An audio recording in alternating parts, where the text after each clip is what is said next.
দ্বিতীয় অধ্যায় সাংখ্যযোগ। শ্লোক নাম্বার ৩৯। এষা তেহ ভিহিতা সাংখ্যে বুদ্ধিযোগে তিমাং শৃণু বুদ্ধা যুক্তজয়া পার্থ কর্মবন্ধং প্রহাস্যসি। অনুবাদ: হে পার্থ, আমি তোমাকে সাংখ্যযোগের মাধ্যমে এই জ্ঞানের কথা বললাম। এখন নিষ্কাম কর্ম সম্পাদনের মাধ্যমে বুদ্ধিযোগের কথা শ্রবণ করো, যার দ্বারা তুমি কর্মবন্ধন থেকে মুক্ত হতে পারবে। তাৎপর্য: নিরুক্তি বা বৈদিক অভিধান অনুযায়ী সাংখ্য কথাটির অর্থ যা কোনো কিছুর বিশদ বিবরণ দেয়, এবং সাংখ্য বলতে সেই দর্শনকে বোঝায় যা আত্মার স্বরূপ বর্ণনা করে। আর যোগ হচ্ছে ইন্দ্রিয়গুলিকে দমন করার পন্থা। অর্জুনের যুদ্ধ না করার অভিপ্রায়টি ছিল ইন্দ্রিয় সুখভোগের ইচ্ছা। তার মুখ্য কর্তব্যের কথা ভুলে গিয়ে অর্জুন যুদ্ধ থেকে বিরত হতে চেয়েছিলেন, কারণ তিনি মনে করেছিলেন আত্মীয় স্বজনদের হত্যা না করে এবং ধৃতরাষ্ট্রের পুত্রাদি জ্ঞাতিভ্রাতাদের জয় করে রাজ্যসুখ ভোগ করার থেকে অহিংসার পথ অবলম্বন করা অধিকতর সুখদায়ক হতো। উভয় ক্ষেত্রেই মূল উদ্দেশ্যটি ছিল ইন্দ্রিয় সুখ ভোগের ইচ্ছা। তাদের পরাজিত করে রাজ্যসুখ ভোগ করা এবং আত্মীয় স্বজনদের জীবিত দেখে তাদের সান্নিধ্যে সুখ লাভ করা, উভয় ক্ষেত্রেই তার জ্ঞান ও কর্তব্যবোধ বিসর্জন দিয়ে ইন্দ্রিয় তর্পণই মুখ্য উদ্দেশ্য ছিল।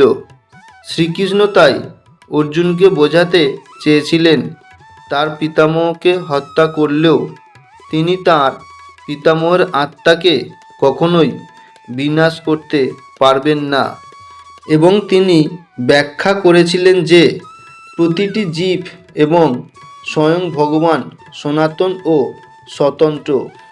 পূর্বেও এদের সকলের স্বতন্ত্র সত্তা ছিল, বর্তমানও আছে এবং ভবিষ্যতেও থাকবে, কারণ আমরা সকলেই চির শাশ্বত আত্মা।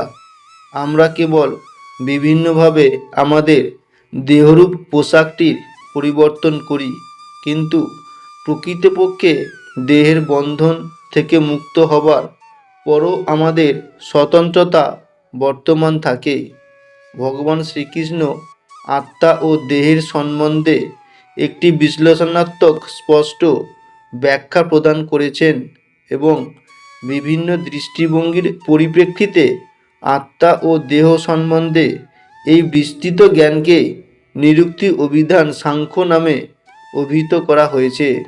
এই সাংখ্যের সঙ্গে নিরীশ্বরবাদী কপিলের সাংখ্য দর্শনের কোনোই যোগ নেই।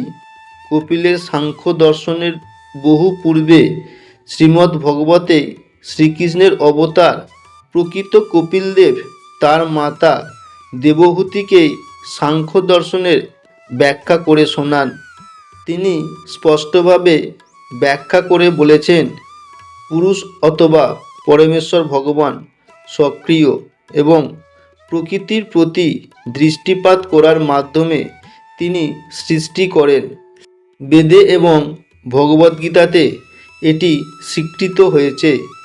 বেদের বর্ণনা সূচিত করে যে ভগবান প্রকৃতির প্রতি দৃষ্টিপাত করার মাধ্যমে প্রকৃতিতে অসংখ্য পরমাণু সদৃশ আত্মার সঞ্চার করেন।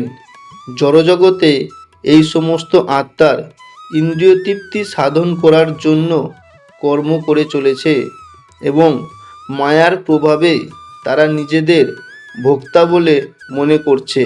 এই মনোবৃত্তি মুক্তির অন্তিম পর্যায়েও বর্তমান থাকে, যখন তারা ভগবানের সঙ্গে এক হয়ে যেতে চায়। এটি হচ্ছে মায়ার অন্তিম ফাঁদ বা ইন্দ্রিয় তর্পণের মোহ। আর এভাবে বহু বহু ইন্দ্রিয় তর্পণকারী জীবন অতিক্রম করার পর একজন মহাত্মা ভগবান শ্রীকৃষ্ণ বাসুদেবের শরণাগত হয়ে পরম সত্যকেই উপলব্ধি করতে পারেন। অর্জুন ইতিমধ্যেই ভগবান শ্রীকৃষ্ণের চরণে আত্মসমর্পণ করে তাকে গুরুরূপে গ্রহণ করেছেন। ফলস্বরূপ শ্রীকৃষ্ণ এখন তাকে বুদ্ধিযোগ বা কর্মযোগ অথবা ভগবানের ইন্দ্রিয় তৃপ্তির জন্য ভক্তিযোগ অনুশীলনের পন্থা বর্ণনা করবেন। সকলের অন্তরে পরমাত্মারূপে বিরাজমান ভগবানের সঙ্গে প্রত্যক্ষভাবে যোগস্থাপনই হচ্ছে বুদ্ধিযোগ, যা দশম অধ্যায়ের দশম শ্লোকে স্পষ্টভাবে ব্যাখ্যা করা হয়েছে। কিন্তু ভগবত্তত্ত্বই ব্যতীত সেই রকম যোগাযোগ স্থাপন হয় না। তাই যিনি ভগবানের প্রতি অপ্রাকৃত প্রেমভক্তি স্তরে অধিষ্ঠিত, অর্থাৎ যিনি কৃষ্ণ ভাবনাময়, তিনি ভগবানের বিশেষ কৃপায় এই বুদ্ধিযোগের স্তর লাভ করেন। তাই ভগবান বলেছেন যে যারা প্রীতিপূর্বক সর্বদা ভগবৎ সেবায় নিয়োজিত, কেবল তাদেরই তিনি প্রেম ভক্তির শুদ্ধ জ্ঞান প্রদান করেন। এভাবে ভগবত তত্ত্ব সহজেই চির আনন্দময় ভগবানের রাজ্যে তার কাছে পৌঁছাতে পারেন। এভাবে এই শ্লোকে বুদ্ধিযোগ বলতে ভক্তিযোগকে বোঝানো হয়েছে এবং এখানে সাংখ্য অর্থে নিরীশ্বরবাদী ভণ্ড কপিলের সাংখ্যযোগকে বোঝানো হয়নি। তাই কারো এখানে উল্লিখিত সাংখ্যযোগের সঙ্গে নিরীশ্বরবাদী সাংখ্যের কোনো সম্পর্ক রয়েছে বলে ভুল বোঝা উচিত নয়।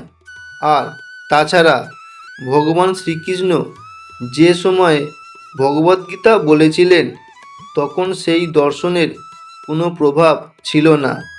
এই ধরনের নাস্তিক কল্পনাপ্রসূত দর্শনের উল্লেখ করার কোনো প্রয়োজন শ্রীকৃষ্ণের ছিল না। ভগবানের অবতার কপিলদেব প্রকৃত সাংখ্য দর্শন শ্রীমদ্ভগবতে ব্যাখ্যা করে গেছেন, কিন্তু এখানে আলোচিত বিষয়বস্তুর সঙ্গেও তার কোনো যোগ নেই। সাংখ্য বলতে এখানে দেহ ও আত্মার বিশ্লেষণাত্মক বিবরণের কথা বলা হয়েছে। ভগবান শ্রীকৃষ্ণ এখানেই অর্জুনকে আত্মার স্বরূপ সম্বন্ধে বিশ্লেষণ করে শোনালেন, যাতে তিনি বুদ্ধিযোগ বা ভক্তিযোগের স্তরে উন্নীত হতে পারেন।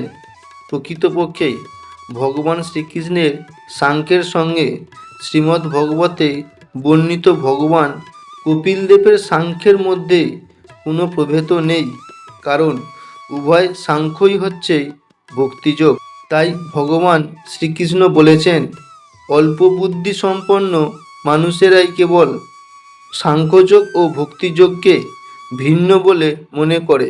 নাস্তিক কপিলের সাংখ্যযোগের সঙ্গে ভক্তিযোগের অবশ্যই কোনো সম্পর্ক নেই। তবুও ভগবদ্গীতায় নাস্তিক সাংখ্যযোগের উল্লেখ করা হয়েছে বলে কিছু বুদ্ধিহীন লোক দাবি করে থাকে।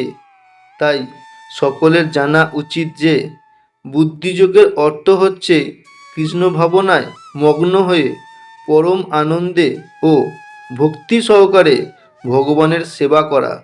ভগবানের তৃপ্তি সাধন করার জন্য কেউ যখন কর্ম সম্পাদন করেন, তা যতই কষ্টকর হোক না কেন, বুদ্ধিযোগের মাধ্যমে সাধন করার ফলে তিনি সর্বদা অপ্রাকৃত আনন্দে মগ্ন থাকেন। ভগবানের কৃপার প্রভাবে এই ধরনের অপ্রাকৃত কার্যকলাপের ফলে স্বতঃস্ফূর্তভাবে অপ্রাকৃত অনুভূতির স্বাদ পাওয়া যায় এবং কোনো রকম বাহ্যিক প্রচেষ্টা ছাড়াই হৃদয়ে দিব্যজ্ঞানের প্রকাশ হয় এবং এভাবে তিনি মুক্তি লাভ করে পূর্ণতা প্রাপ্ত হন। কৃষ্ণ ভাবনাময় কর্ম ও সকাম কর্ম, বিশেষ করে পারিবারিক ও জাগতিক সুখলাভের উদ্দেশ্যে ইন্দ্রিয় তর্পণ, এই দুটির মধ্যে যথেষ্ট প্রভেদ রয়েছে। তাই বুদ্ধিযোগ হচ্ছে অপ্রাকৃত গুণসম্পন্ন কর্ম, যা আমরা সম্পাদন করে থাকি।